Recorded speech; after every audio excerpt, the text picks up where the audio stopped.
I am the founder of a website called Yummy Plants, and also I wrote a book called It's Easy to Start Eating Vegan. And the reason I became very interested in doing public speaking is because I actually healed by going vegan many, many years ago. I went vegan in 1998. I had been a championship figure skater. I went from doing the things that you see on TV, all those triple jumps and really cool things, to not being able to walk. And I was 20 years old. And it was crazy, right? I was young, I was fit, I was training for the Olympics. I was, how does this even happen? And I did everything Western medicine said that you should do, including having surgery, and none of it worked. I did acupuncture, I did electrical stimulation, they moved my kneecap, none of it worked. And I kind of had to give up on my professional sports career and figure out what else to do with my life. And I went back to school and really put that all behind me. But many, many years later, I typed into Yahoo, there was no Google even yet, and I typed in chronic joint pain, and I had something pop up. Oh, we've got a laptop, yes. Something popped up about a vegan diet, and how a vegan diet could help eliminate joint pain. And it was an old study. I was really shocked after I had done the research and learned about this, that no one had talked to me about this. Not before they moved my kneecap or did anything else.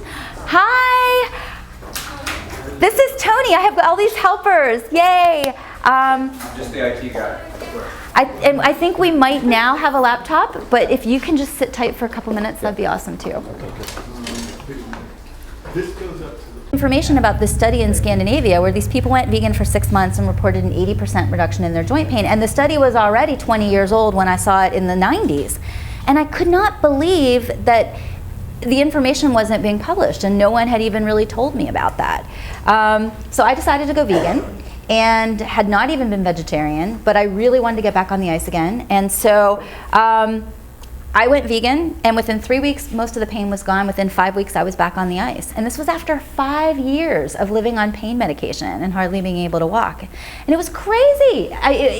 This was the miracle cure for me. And so I really became interested in doing public speaking and sharing my story. This is many years later now, and there's a lot more information about the health benefits of a vegan diet, about the environmental benefits.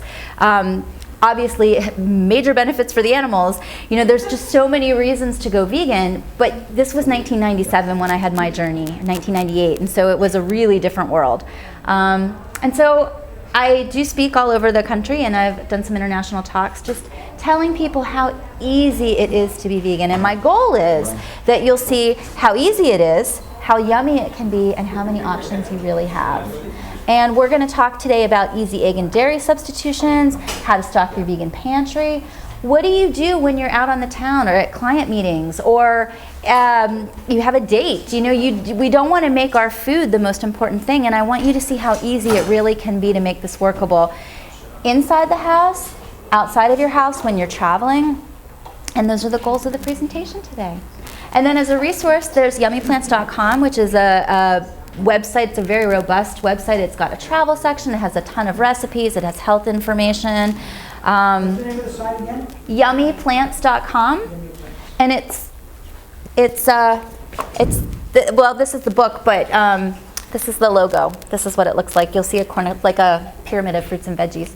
Because I do like to talk about my vegan junk food, but this is the core, our fruit and veggie pyramid. So I think it is really exciting, though, that there are so many vegan products available now, vegan cheeses, and there's some Coco Mel vegan caramels out there that are ridiculous, and just lots of wonderful vegan comfort foods that really were not available in the 90s. So we should be eating whole fruits and vegetables, but it's good to have sometimes treats too. And now those are available. How many years have you been a vegan, you said? Really, basically since many years. I went vegan in 1998. Like hardcore vegan, and then I was kind of like sort of finding my way. The 90s were a very different vegan scene than we have now in 2015. But I definitely have been vegan for at least 10 years now. All the time, all the way. And people ask me sometimes, do you cheat? Are you cheating? And I think, on who? I do this for myself because I believe in it, and so many of us are doing it for many different reasons. But what I do tell people is, do the best you can with what you have where you are. I did it all in one swoop because I wanted to. But not everybody does. And I always tell people, give up the things that are easy. If you don't really care what you put in your coffee, but you really want your cheese, well, give up cheese last. Do it in steps that set you up for success so that you can keep building confidence in this new way of eating. And actually your taste buds change. So as you are changing your inputs, things will taste different to you, and maybe at the end, if cheese is the last thing you give up, you won't even like it so much anymore. Hey, thank you for your indulgence and listening to me talk about that stuff while we got this part ready. I really appreciate that. You good? Good luck, yeah. All right. Cheers. Thank you. So, fabulous. Thank you all for being here and for coming to hear my talk. I really appreciate it. And I'm really hoping that you'll get some good tips that will help you in your journey, and that you'll also be able to share with others who are looking to make the same changes in their lives. I know we've got some people who are already vegan in here. If you have other things you want to add, feel free to chip in. Things that have worked for you, things that that you have found have made it easy to talk to other people about your lifestyle. Really the goal here is to give some easy tips for people who are looking for them, and then also just to celebrate and share vegan food, because that's what I'm all about and Yummy Plants is all about. Great, so I'm going to skip a little bit of my story and my intro because you've gotten to hear that already. But one thing that is really exciting to me, I talked about it was 1998 when I first went vegan, and I didn't even really know what I was doing. In fact, this book that I ended up writing was what I wish I would have had when I went vegan. The nuts and bolts, how do you do it? A lot of the intro things are very large, and for someone who's new, it can be overwhelming. And so I just wanted something like, just give me X, Y, Z, 1, 2, 3, what do I do? And so that's what I tried to sort of create and provide. But it's a different time now. I mean, there's about 7.5 million vegans here in America, just in the United States alone. And I think that's really exciting. And what really gets me excited too is the millennials. It's something like 10 or 11% of millennials are vegan. And that gets me excited because that's our future. So yay.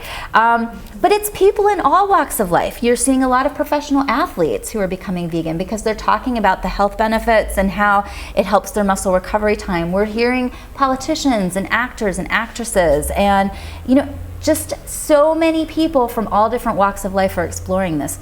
And we're seeing many more products be available now because there's so much more interest. I mean, we live in a supply-demand economy. People are looking for these products and they're finding them, which makes it much easier for folks who are looking to make these changes now.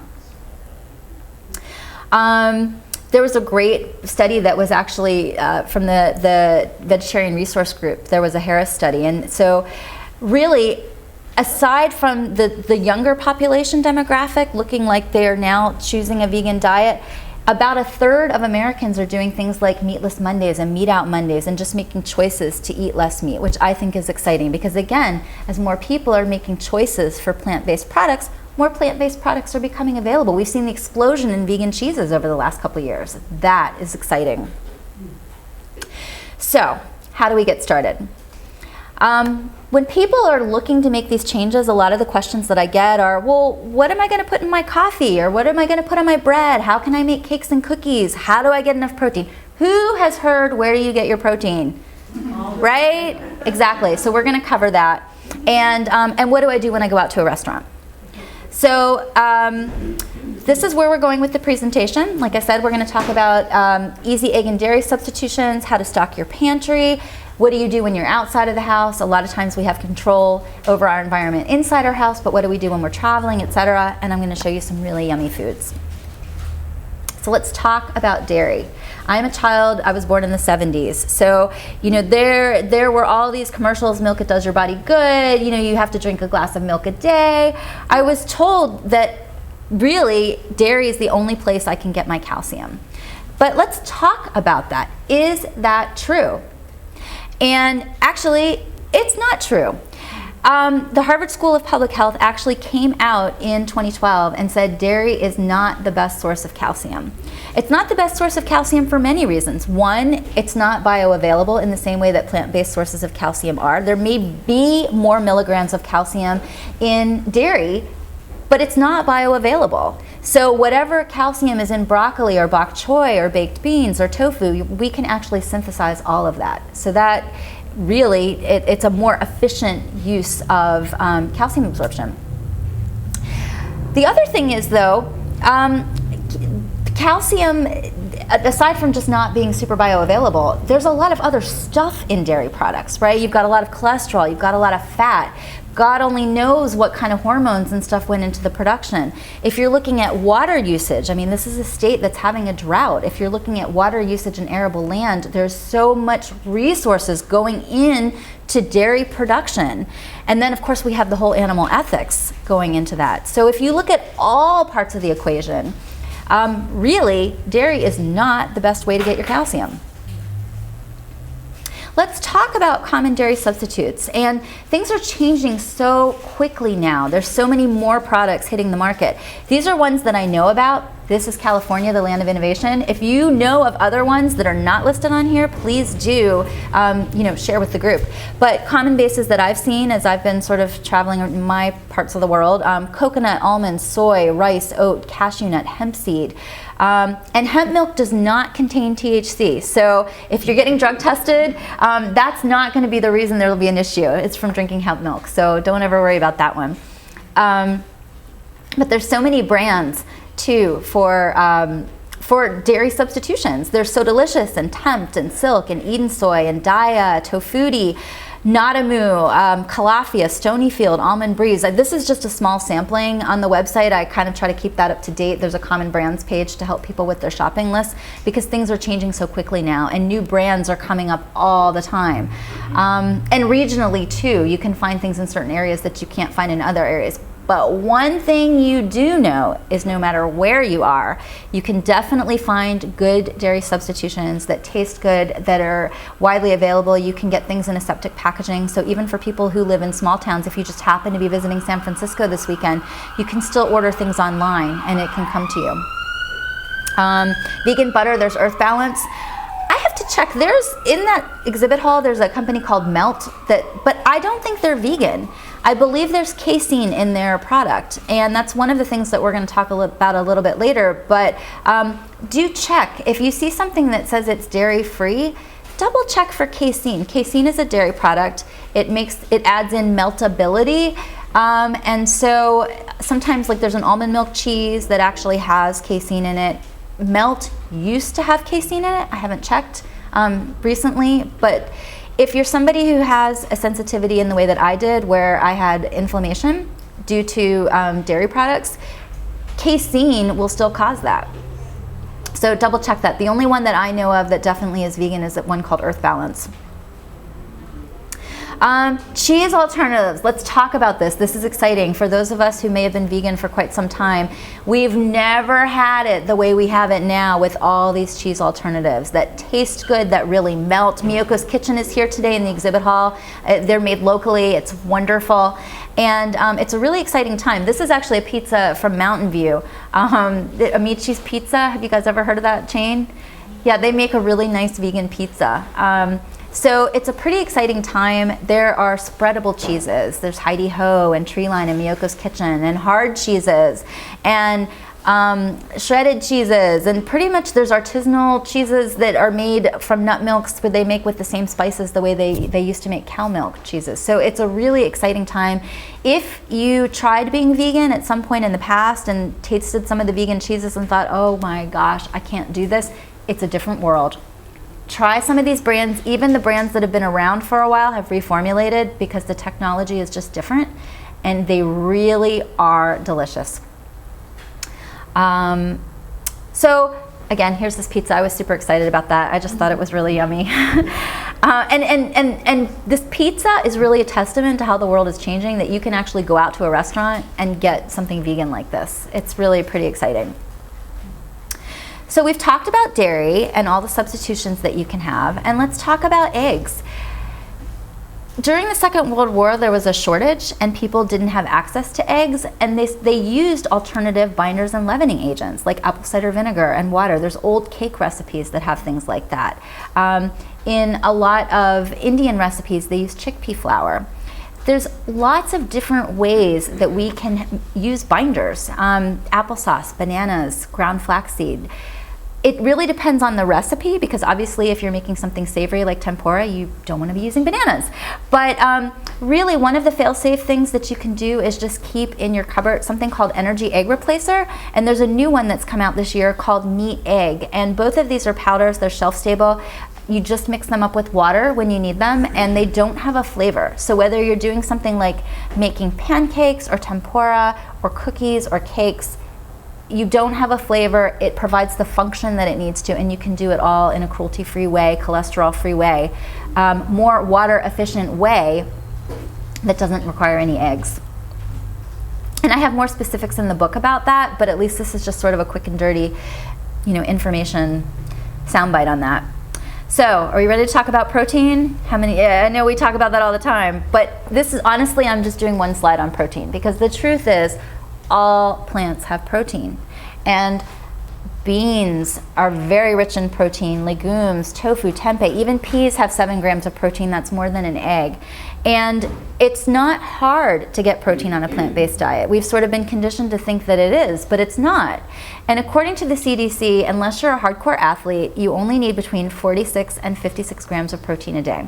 That's not a lot. 3 tablespoons of hemp seeds has 10 grams of protein. So this is just something I had grabbed from the Vegetarian Resource Group, which is an absolutely wonderful website that has tons of information about individual plants and vegetables and what their protein content is, and tons of stuff like that. It was a sample menu that they had, and I really just wanted you to see how easy it is to get protein. This is very normal stuff: oatmeal, soy milk, a bagel, some bread, baked beans, tofu, broccoli, brown rice, 2 tablespoons of peanut butter, and 6 crackers. This is not a ridiculous amount of food. This is a very normal amount of food, and it has 73 grams of protein. So it really is easy to get your protein needs on a plant-based diet. I mean, heck, elephants are vegetarian, gorillas are vegetarian. They certainly, they look pretty strong to me. So, so that's pretty much what I wanted to talk about in terms of all the substitutions. And now let's talk about stocking your vegan pantry. Again, it's really pretty easy these days. There's so many more products now than there used to be. And of course, on a plant-based diet, the key is lots of fresh fruits and vegetables. I do also like my goodies, so my pantry will also have things like Cocomels and cookies and stuff, because I like sometimes treats. But we'll talk about the healthy stuff here. The first thing I want to talk about is vitamin B12.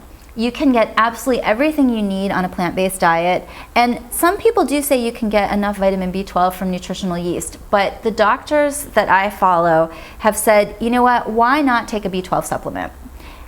It's water soluble. If you don't need it, you excrete it, and the problem is, if you don't get enough B12, it can have some pretty serious long-lasting effects in terms of muscle damage and nerve damage. So I always just say to everybody, take a B12 supplement. Be safe, make it easy for yourself. So that is definitely in my pantry. And I like to keep on hand some egg replacer in case I want to whip up some pancakes or something. This way I have it on hand. I don't have to worry about anything that might go bad, and it's just there. Vegan bouillon cubes, I think, are a wonderful thing to have on hand. And it's great because if you're making grains or you want to flavor some soup, it's just easy. If you have frozen vegetables and you just want to whip up dinner, you can make sauces using a bouillon cube and some non-dairy milk and things. So those are just a really nice staple to have as part of your pantry. I like to keep nuts and nut butters. They're a great source of good fats. They're a great source of protein, and they're easy. I have read that you're supposed to keep your nuts in the refrigerator to keep them from getting rancid, especially if it's a warm climate. So I try to do that. And I like to keep my vegan butter. And if you find another brand besides Earth Balance, that's great. Again, just check the label and make sure there's no casein in it. And grains. I like to keep grains, and I actually will cook a bunch of grains on a weekend and cook a couple different kinds and mix them together just to have different flavors and textures. Vegan sugar, and you're probably wondering, well, why is this on here? Has anyone heard about why sugar's not vegan if you didn't see it up here? Okay, I did not. I had been vegan for probably 5 or 6 years before I even knew about this. I thought, well, it's sugar, right? Why isn't it vegan? It's kind of like wine. It's made out of grapes. Why isn't it vegan? Well, sugar, unless it says organic, is strained through animal bones. It's bone char.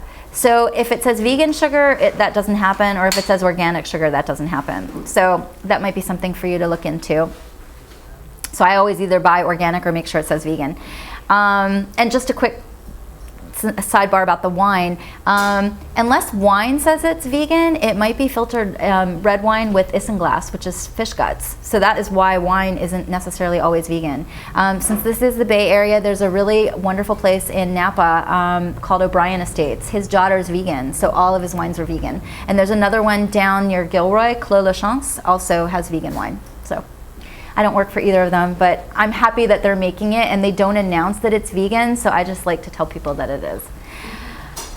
Vegan dairy. We already talked a lot about vegan dairy. One of the nice things is the demand has increased so much for vegan dairy that you have all different kind of packages. You've got aseptic packaging, small single serves, which are great for travel. I went to Antarctica and wasn't really sure what I'd be able to eat, so I brought lots of little single serve coconut milks with me to put in my oatmeal. And they're great for work. You can keep stuff like that in your fridge, and then if there's an impromptu party, you'll have it. And then of course you've got all the different kinds, unsweetened and sweetened and chocolate, and just a lot of different options. Mock meats. Canned, I like to also keep canned vegetables as well as frozen vegetables in my house, just so I can do something quickly. Has anybody heard about the issue with tomatoes? Tomatoes in cans versus jars? Yeah. Again, this is something I learned a couple of years ago. Apparently, the BPA lining in the cans interacts with the acid from the tomatoes and can cause some hormone disrupting effects. So if you're using tomatoes, the market is responding because consumers have talked about this. So either get the ones in a glass jar, or they have the ones in the aseptic packaging, if possible. And again, just anything that says it is dairy-free, double check and see if it has casein in it. If you see like a kosher mark that says dairy, that's definitely something to suspect. Does this product have casein in it? So let's talk about outside the house. Everything we talked about so far is what to do inside your house. And I travel a lot. I actually live on the East Coast. I'm here in California about once a month. And so I've had to learn over the years California's easy because there's a lot of really great vegan restaurants here, but not all the places I go are so vegan friendly, and I have to do a lot of work stuff. So this is sort of my best practices that I've learned from my decade of traveling as a vegan. So again, this is California. You guys are probably luckier than most in the country, but I live on the East Coast in a very conservative city, and my workplace is not very vegan friendly. So what do you do? What do you do if you are somewhere and you're the only vegan, and maybe it's not a super supportive work environment and you can't really tell people about it? I always just say, take care of yourself and do what you need to do. Just keep stuff in your fridge. I like to keep those aseptic packaged non-dairy milks like at my desk even. No one even has to see them. And then I keep like an earth balance in the fridge. So if there's an impromptu bagel breakfast or some sort of work event, I can participate. And the thing that's great about that too is you can share with your colleagues, which is really nice, because a lot of people are looking to make changes in their diets for health reasons or other reasons, and all of the plant-based products are cholesterol free. So if you have some of these yummy products, people might want to taste them, and then there might be some more support for your choices in your workplace. And then what happens when you have client meetings? I know oftentimes I have client meetings, and really it's a very targeted conversation. I don't want my food choices to be the primary focus of this conversation. I want to come in, do the business I need to do, and I want to leave. And I don't always get to choose the restaurant. So in that case, there's a lot of cuisines that tend to have a lot of vegan-friendly options just because they do. Chinese, Indian, Mexican, Japanese, Ethiopian, Italian, Thai. Those have a lot of options. And then, of course, if you can choose the restaurant, Happy Cow is an excellent resource that has both vegetarian and vegan. Yelp has tons of vegan reviews now, especially here in the Bay Area. And Yummy Plants we have user-generated reviews, so people are adding restaurants all the time. At this point, Yelp is a better resource than Yummy Plants. There was a time when we had more stuff, but Yelp really has some pretty good options now for vegan. If you can't choose the restaurant, scan the menu in advance. Pretty much every menu these days is online, and you'll be able to see if there's something that you can eat on there. if there's really nothing that looks like it's feasible, you can certainly ask if they can do some grilled veggies or sauteed veggies, and you can talk to the chef. I like to try to call the chef if I don't see anything online, just to make sure, so that I can pre-order something, know what I'm going to eat, be focused on business, and just come in and say when it's, when I meet my client and I'm getting ready to talk about business, I'm just saying, okay, I'm ordering what we talked about, and that's that. And sometimes, at least I've been doing travel for work for maybe 10 years. I've only had one time where a restaurant just was kind of like, well, too bad, we're not going to do anything for you. But at least I knew about it. So before I had to actually do this meeting, I had a protein bar and ate something and then just went and had a salad. I mean, of course that's not ideal, and I doubt that would ever happen here in the Bay Area, but it's good to be prepared, and at least if you do have to take extra responsibility, you'll know. A couple things to check for. The cuisines that we talked about already, Indian and Thai and Mexican and Japanese, they do have tons of vegan options, just naturally. But a couple things that you do want to check on: see if the rice is cooked in butter or chicken broth. That happens sometimes in Mexican restaurants. You would find that they just do that, or they'll put lard in the beans. So those are just things to double check on. I think that happens less now, but it's something to check on.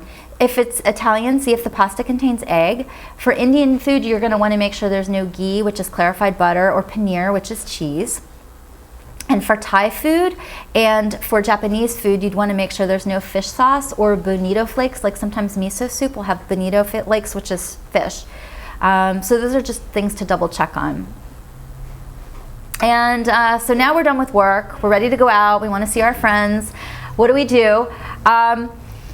It's so much easier now than it used to be. I feel like there's a lot of vegan options. There's avocado rolls that you can get, cucumber avocado rolls, or pizza without the cheese, or you can get nachos with all the other yummy things except for the sour cream and the cheese. So there's a lot of things that you can do these days.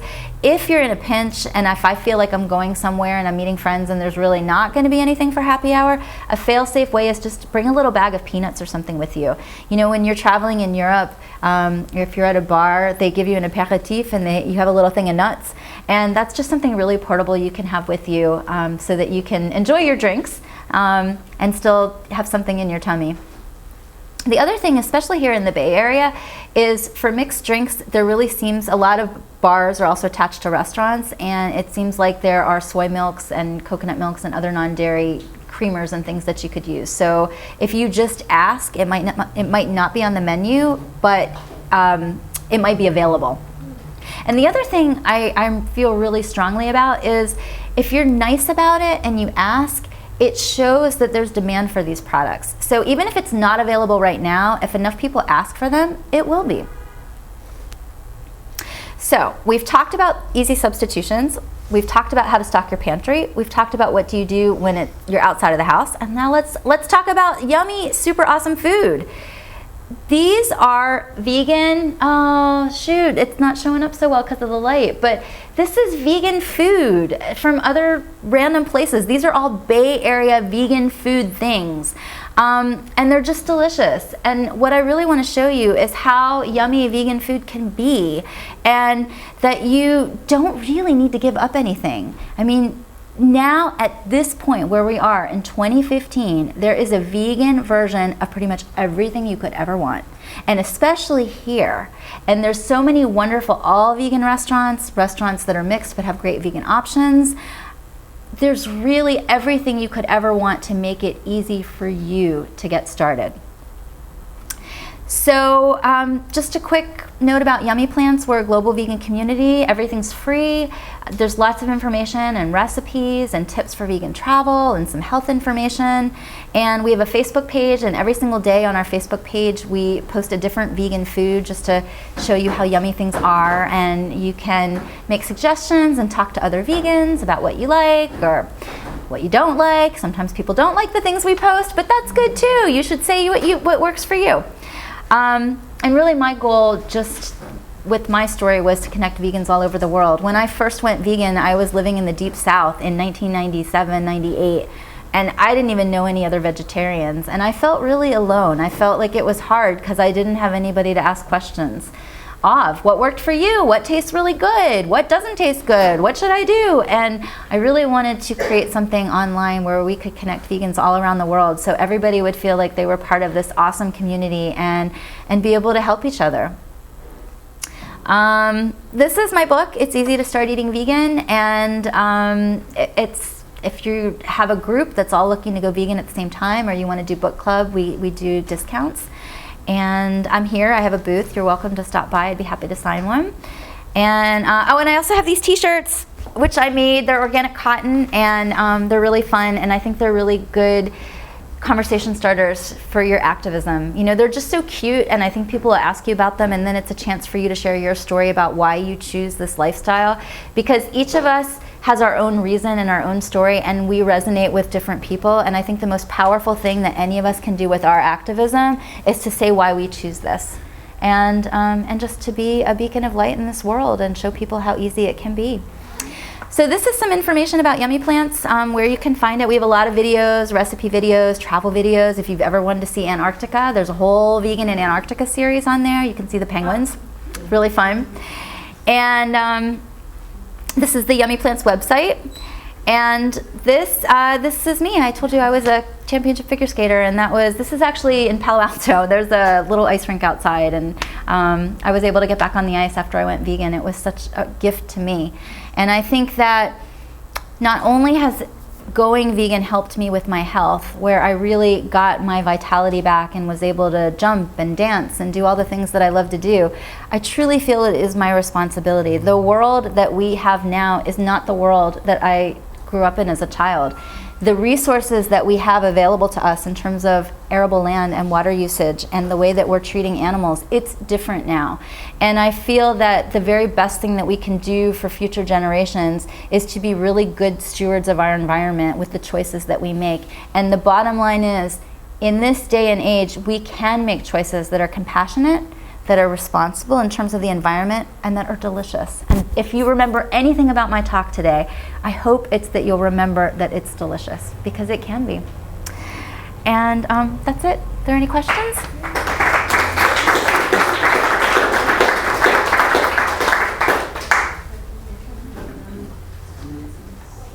Anyone? Anyone? Bueller? Okay. What are the health benefits? Well, Besides the adaptogens? sure, yes.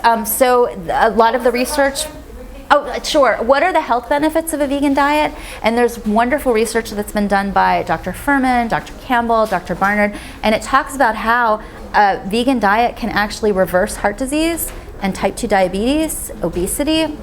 If anybody else has other benefits that they would like to chime in with that, please do.